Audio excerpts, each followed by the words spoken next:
थोड़ी बात ध्यान देकर सुन लो। कह रहे हैं ऐसी हथकड़ी बेड़ियां जकड़े हुए हैं माया कि आपको पता ही नहीं लग रहा।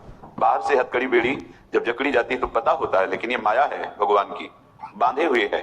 आप एक कदम भी उसकी रेखा के बाहर नहीं चरण रख सकते बिना भगवान की शरणागति के, और हृदय से असलियत में शरणागति हो। कल एक उपासक प्रश्न कर रहा था कि आप कहते हैं शरणागत निश्चिंत होता है, पर हम तो बहुत चिंता में जलते रहते हैं, तो बहुत समय से हम शरणागत हैं। आपने वाणी से केवल भले उच्चारण कर लिया सुनकर, यदि आप जल रहे हैं भविष्य की चिंता के लिए, वर्तमान की चिंता के लिए, तो क्या जलन आपका हो सकता है? क्या स्वरूप? ये देह, ये प्राण, ये परिवार, उसके पोषण की चिंता, हानि की चिंता, लाभ का हर्ष, यही तो चल रहा है। हाँ जी, यही चल रहा है। तो समर्पण किसका किया है? शरणागत किसको किया है?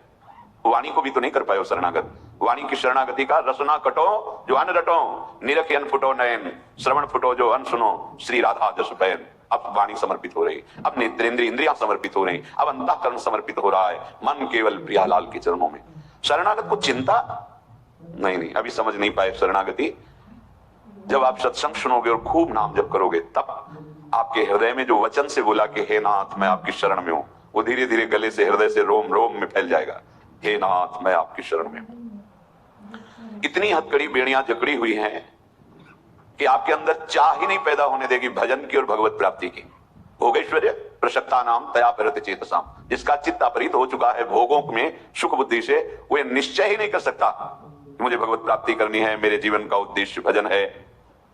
स्वयं श्री भगवान कह रहे हैं, यदि आपका हृदय परिवार बंधन में, भोग बंधन में दृढ़ है, अर्थात इसी को सत्य मानते हो, तो तुम बंधे हुए हो हथकड़ी बेड़ियों से, तुम्हें दिखाई नहीं दे रहा। हमारे पास समय नहीं भजन करने का। ये कौन बोल रहा है? बंधा हुआ व्यक्ति। इतनी अज्ञान की दृढ़ता हो गई है कि भगवान को समझ ही नहीं पा रहा हो। अरे तुम्हारे में जो करने की शक्ति वो भगवान के द्वारा ही दी गई, तुम्हारे में जो बुद्धि वो भगवान के द्वारा, तुम कुछ हो ही नहीं। बस यही समझना, यही समझ गए ना कि यंत्रवत ये सब हो रहा है, तो कर्म बंधनों से मुक्त हो जाओगे।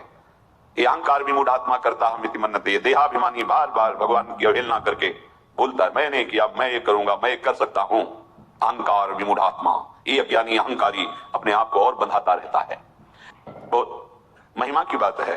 भगवान है श्री सुखदेव जी, भगवान है श्री व्यासदेव जी। ये व्यासदेव जी के द्वारा रचा परमहंस सुखदेव जी के द्वारा गाया गया श्लोक है। कह रहे कि जब तक कोई आपका नहीं हो जाता मन वचन कर्म से, तब तक ये राग द्वेष काम क्रोध मोह ये ऐसे चोरों की तरह हृदय में बैठे रहते हैं, उसका सारा सुकृत पुण्य नष्ट करते रहते हैं। एक ही चोर ले लो, मद, उसको चैन नहीं पड़ती जब तक पुण्य नष्ट नहीं कर देगा। जैसे आपने कहीं साधु सेवा की, आपने कोई पशु पक्षी की सेवा की, आप कहीं सुकृत बन गया, अब वो आपके हृदय में ऐसे प्रेरित करेगा, बोलो हजारों के बीच में, बोलो मैंने ये किया, मतलब उसको नष्ट कर दो। अपना सुकृत बोलने से क्षीण हो जाता है, नष्ट हो जाता है, अपना दोष कहने से नष्ट हो जाता है। तो हम क्या करते हैं? दोष छुपाते हैं जिससे वो पुष्ट और बढ़ते हैं, और जो हमसे गुण में, सदगुण में कोई शुभ कर्म बन जाए तो उसका ढिंढोरा पीटते हैं, उसके बैनर छपवाते हैं, उसको हम संसार में जनाना चाहते हैं। ये बिल्कुल बिल्कुल उस चोर की प्रक्रिया है जो आपके सुकृतों को चुराने के लिए आया है। अब एक मोह को ले लीजिए। हमारा जन्म हुआ है मन प्रभु में लगाने के लिए, और ये मोह रूपी चोर हमारे समय को चुरा रहा है। कहीं ये संबंध, कहीं ये संबंध, कहीं ये मेरे, कहीं ये अपने, मैं इनके बिना नहीं जी सकता। ये चोर बैठा है हृदय में, चुरा रहा है हमारे समय को, जो समय हमें भगवत भजन में देने के लिए मिला है, भगवत प्राप्ति के लिए, वो चुरा रहा है। काम चोर को देख लीजिए। हमारी कामना होनी चाहिए इसी जन्म में मैं मुक्त हो जाऊं, श्री भगवान का निरंतर भजन कर पाऊं, प्रियालाल के चरणों में पहुंच जाऊं, जो भावना। लेकिन नहीं ये कामना बनती, वो काम रूपी चोर, ये भोग लूं, ये एकत्रित कर लूं, कामना।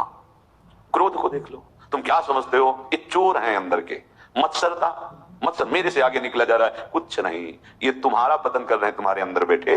कह रहे हैं तावद रागादया स्तेनास, स्तेन माने चोरी। ये चोर हैं चोर, ये तब तक तुम्हारे हृदय से नहीं निकलेंगे। मान लो, कोई उपाय कर लो, गंगा जी नहाया हो, यमुना जी नहाया हो, तीर्थ याटन कर लो, बाहर शरीर, ये अंदर बैठे हैं, अंदर ऊपर लाठी चलाओ सांप के बिल पे, सांप पे कोई फर्क नहीं पड़ता। इसीलिए हमारी सबसे प्रार्थना रहती है, अंतर में तुम्हारे चिंतन क्या चल रहा है। हमारी बात ज्यादा बाहरी नहीं, हमारी कथा अध्यात्म की बात, परमार्थ की बात, भगवत प्रेम की बात, महान भक्ति की बात, योग की बात, ये सब अंतर की बातें हैं। चित्तवृत्ति को भगवदाकार किए बिना इन चोरों को नहीं निकाला जा सकता। इसलिए 50 वर्ष हो जाते हैं और अपने को हम मानते हैं साधक, पर ये चोर एक भी बार नहीं निकल पाते। जहां आप प्रभु के होके, यावत कृष्ण न ते जनाहा, जब तक आपका कोई नहीं बन जाता तब तक ये चोर बख्शते नहीं है, चुराते ही रहते हैं, नष्ट ही करते रहते हैं। अंदर बैठे हैं, आप शरीर को पीड़ा दो तो इसको कोई फर्क नहीं पड़ता चोरों को। अगर भजन नहीं हुआ ये नहीं निकलने वाले, ऐसा आपने सुना है स्वयं। लेकिन जब से हम ऐसा करना शुरू किया तो हृदय जलता है। क्यों जल रहा है? क्योंकि अब वो मलों का नाश करेगा। जैसे स्वर्ण को अग्नि में तपाने से उसका मल नष्ट हो जाता है और चमक पड़ता है, ऐसे नाम जप करने